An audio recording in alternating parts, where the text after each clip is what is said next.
एक बार की बात है। एक छोटे से शहर में एमिली नाम की एक छोटी लड़की रहती थी।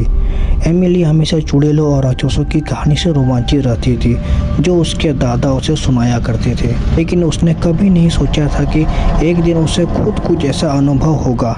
यह एक अंधेरी और तूफानी रात थी और एमिली घर में अकेली थी। उसके माता पिता एक डिनर पार्टी के लिए बाहर गए थे और देर तक वापस नहीं आए।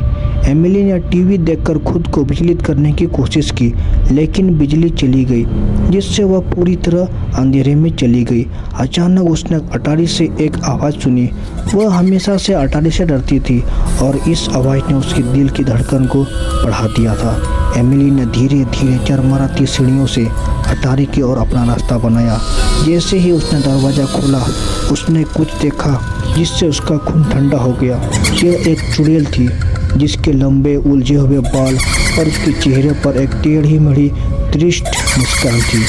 एमिली ने भागने की कोशिश की, लेकिन चुड़ैल बहुत तेज थी। वो अपनी हड्डी वाली अंगुलियों से आगे बढ़ी और एमिली को बाँह पकड़कर उससे और करीब खींच लिया। एमिली डर के मारे जम गई क्योंकि चुड़ैल ने प्राचीन भाषा में जप करना शुरू कर दिया। अचानक एमिली के माता पिता दौड़कर अंदर आए। उन्हें लगा कि कुछ गड़बड़ है और वे जल्दी घर आ गए थे। चुड़ैल ने उनका सामना किया।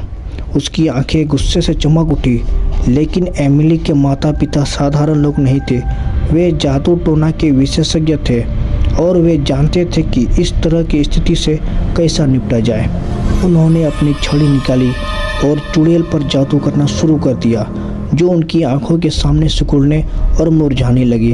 अंत में चुड़ैल हार गई और एमिली के माता पिता अपनी भयभीत बेटी को गले लगाया।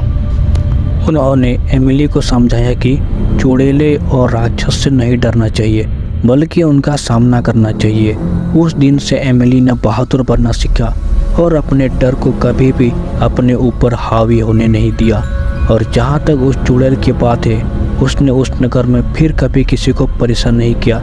लेकिन कुछ का कहना है कि अंधेरी और तूफानी रातों में आप अभी भी अटारी में उसकी चीखने की आवाज़ को सुन सकते हैं।